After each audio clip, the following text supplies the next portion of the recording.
Ready. আপনি কোথায় থেকে আসছেন ভাইয়া? আমি বাসানটেক থেকে আসছি। আচ্ছা বলে আমি বাসানটেক থেকে আসছি।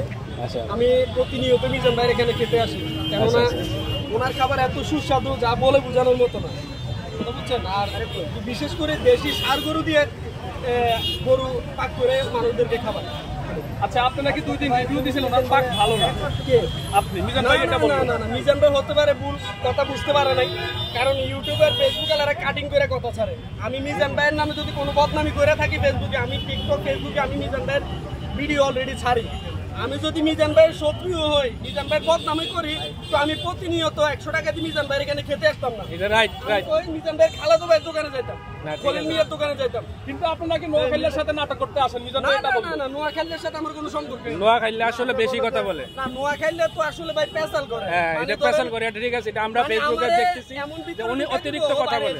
হ্যাঁ ভাই, বিষয় হচ্ছে আপনি এক পিসের জায়গায় 2 পিস কেন চাচ্ছেন? আমি 2 পিস চাচ্ছি ভাই, আমার 1 পিস খায় মনে পড়তেছে না ভাই, আমার মন চাইতেছে 5 পিস খাইতে।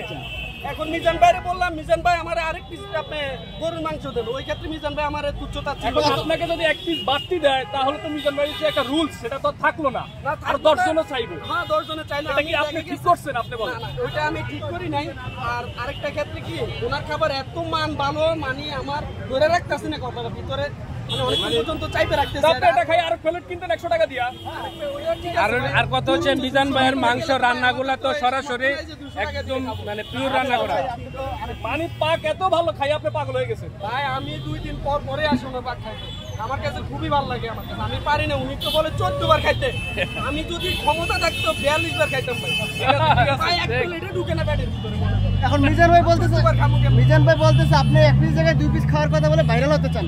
না, ওইটা মিজান ভাই ভাইরাল টপিক তো। এখন মিজান ভাই সবাইরে বলবো এখানে ভাইরাল হইতে সবাই আসতেছে, আসলে এটা তা না, কারণ অনেকজনে অনেক দূর দূরান্ত থেকে মিজান ভাইয়ের কাছে আসতেছে। এখন আপনি সত্যি সত্যি খাবার, আমি শুরু থেকে মিজান ভাইয়ের সাথে আছি, একবারে শুরু থেকে আমি মিজান ভাইয়ের ইতিহাস জানি।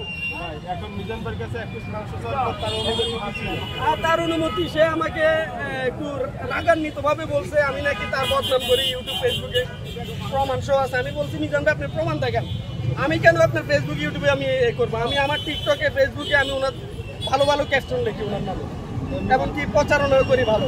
মিজান ভাই তো বললো যে আপনি নাকি এখানে প্রতিদিন আসেন ভাইরাল হতে। না, আমি প্রতিদিন 2 দিন পরে আসি। ভাইরাল ভাই, আমি এই যে এখানে অনেক মানুষ আসছে, সবাই কি ভাইরাল হতে আসছে? অনেকজন ওনাকে দেখার জন্য আসছে, অনেকজন খাবারের জন্য আসছে। তার কারণ খাবারের এত মান ভালো, আপনি না খাইলে বুঝতে পারবেন না। এখানে আমরা দেখলাম যে একজনের 3 পিস দিচ্ছে, তারে কিন্তু আবার টাকা ফেরত দিয়ে দিচ্ছে, কিন্তু আপনি 1 পিস চাও তো আপনাকে দিল না কেন?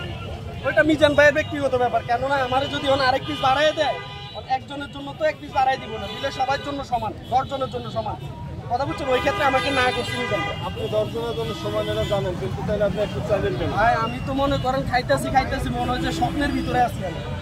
খাবার খাইতেছি স্বপ্নের ভিতরে গেছি, স্বপ্নের থেকে ঘুম থেকে উঠে মিজান ভাইয়ের কাছে আমি আরেক তারপরে 1 পিস পান না মিজান ভাই, এটা কি আফসোস আপনার কাছে? না, আসলে এখন মিজান ভাই আমার আরেক পিস দিতে গেলে অন্যান্য মানুষকে 2 পিস করে দিতে হবে।